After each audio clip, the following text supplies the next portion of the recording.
few years ago, I witnessed a conversation between a 10-year-old and his mom that I thought was really fascinating. We were at a dinner party, and it was one of those dinner parties where you bring your kids, which means they spend the rest of the night going, can we leave this dinner party? Could we leave this dinner party? Can we go? Now that can be a little annoying when you've got kids that are older, but when you have young kids and you leave them at home with a babysitter, you get to leave any social situation at any point. You get to go, oh, we have a 2-year-old at home and we'd love to stay here for 9 hours of looking at your family vacation photos, but we've got a 2-year-old at home and they get so cranky. Kids are the most amazing kind of get out of jail free card when it comes to boring events that you'd rather not go to. But this wasn't boring. This was a great dinner party. It was awesome. For starters, they had 2 dogs, not just one, 2 dogs. Big fan of dogs. My favorite breed of dog is somebody else's dog. It's such a great breed. Like, you get to play with it and then you get to go home. Great dog. So we're at this dinner party and this 10-year-old comes up to his mom. And he says, "Mom, can I have another piece of cake?" And his mom kind of bends down, gets on his level and goes, Do you need another piece of cake? And he scrunches up his face and looks at her and says, "No, but I want another piece of cake." And I loved that honesty. Kids are honest. A kid will say what they're thinking. A kid will say the truth. They haven't learned all these adult layers of, you don't say that, this is careful, social awareness, all these things. He just said, "Yeah, I don't need it, but I want it." And I feel like that's the right answer to this question. And it was really fascinating to me because I think there's a lot of things in my life that I get in trouble with. The greatest degree of hijinks I've been in my life, the mistakes I've made, a lot of them came from not needing something, but wanting it. Being impatient, wanting something right away. I didn't need it, but I wanted it. And I think that there's actually a really interesting lesson in that. I think if you flip it, the reverse is true as well. Take, for instance, running. This morning, I got up and I didn't want to run. I didn't. That wasn't the first thing in my mind. I know there are psychopaths out there that like wake up and they're like, "Oh, it's 3 a.m. I want to run like 400 miles today and do burpees constantly," and like, and they're amped. I get that. Those people exist. I'm just not that person. Now, there are days when I do want to run where I'm like, you know what? I really want to do it. I want to. I have the desire. There's going to be joy. All these things are on the upfront, and then I go run.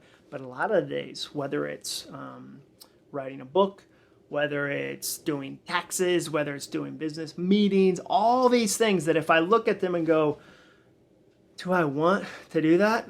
The answer is I don't want to do that. I don't want to do those things, but I need to. I need to run.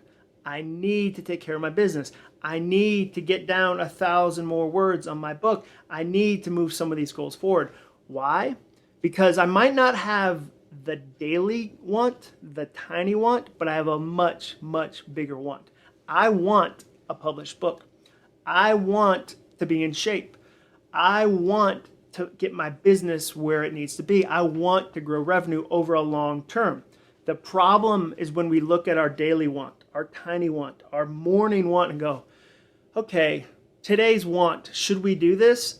And the want goes, nah, I don't want to do that. I don't want to do that. And you listen to this tiny little small inconsequential want and you ignore the bigger want, the goal you made, the long-term thing. Then the problem is you can't see it sometimes. It's so far down the road. Writing a book, it might be a year away, the finished book, holding the book and going, I did it.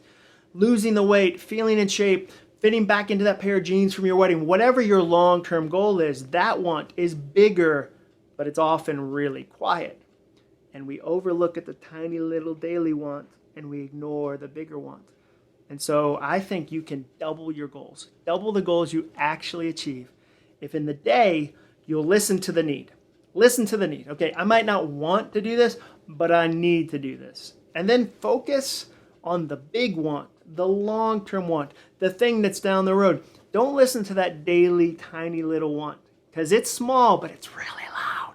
It shouts and it screams and it makes a ruckus and it tries to say, me, me, me, me, me. This is how you should set your day. This is how you should determine your goals. This is whether or not you should do this thing that's challenging.